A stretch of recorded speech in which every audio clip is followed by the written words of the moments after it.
Good afternoon. I pray that your Thursday was filled with spaces and places of joy, of peace, of happiness, of creativity, that you tapped into your creative side and created something, whatever that might be.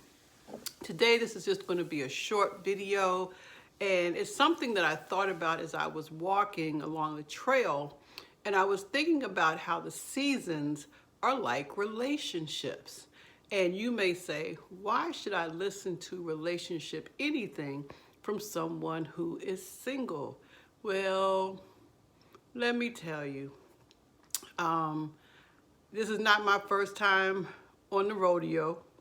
I've been around, I have made mistakes, I have had triumphs, and I have learned. And these are just the thoughts that came through for me. So here we go. In the beginning, when you first meet someone, it's kind of like spring.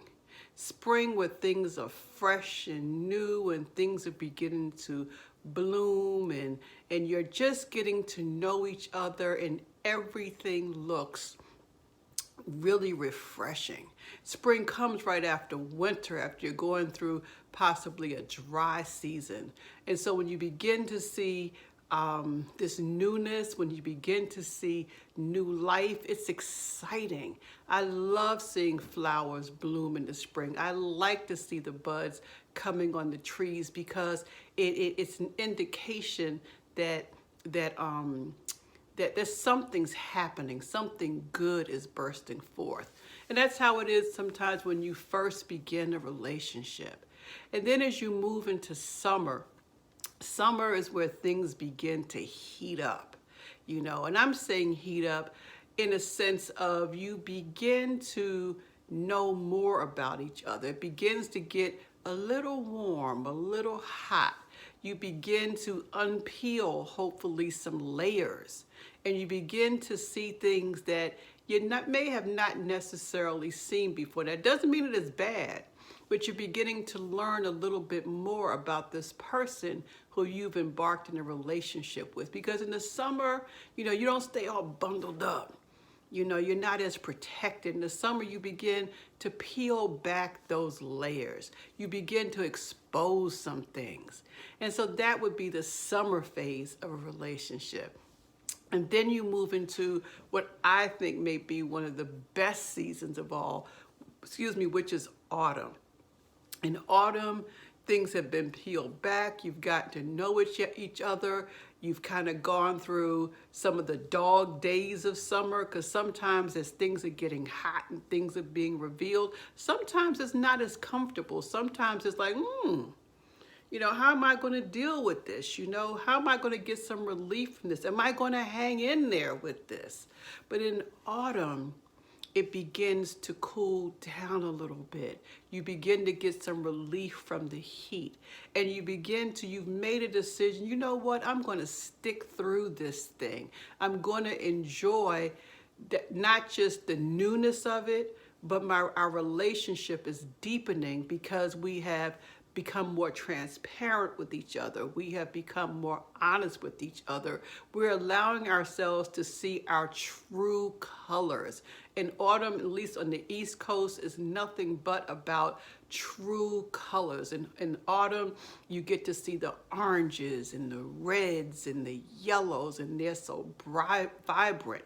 And when you're getting to know someone and you really begin to dig beneath those layers, those protective layers, it can be a wonderful thing because you're not just connecting to the outward appearance, you're now connecting to something that's a bit more substantive, something that has that has more weight to it. You've gotten to know a little bit more about this person, and you're saying, you know what, I'm learning to appreciate them more.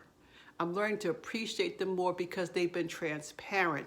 They've been honest with me. They have shared some things with me, and I've done the same thing. And now you all are blooming.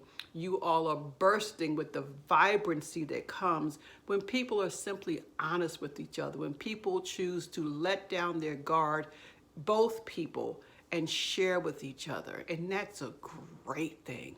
And even as you make that decision, you know, in autumn, it can begin to start to cool off, but then you move into what we used to call Indian summer, where the heat's back again. But this time, the heat is welcome. This time, it's like, woo, this feels good, you know? I like this. It's not like the dog days of summer.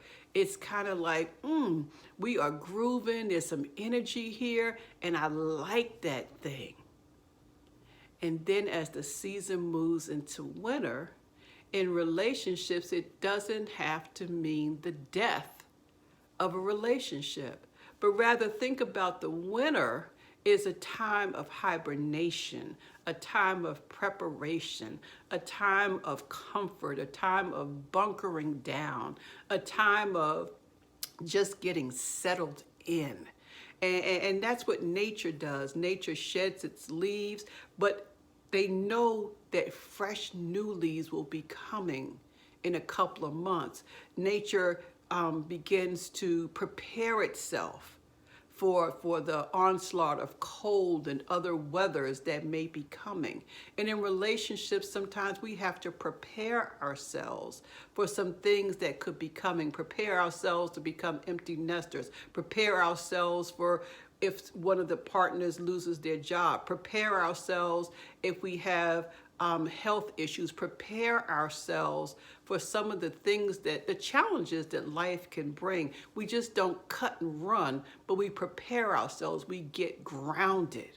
You know, in the winter, if you live in a place where it snows and you have a fireplace, you may get wood to make sure that you can have a nice fire when it's cold outside.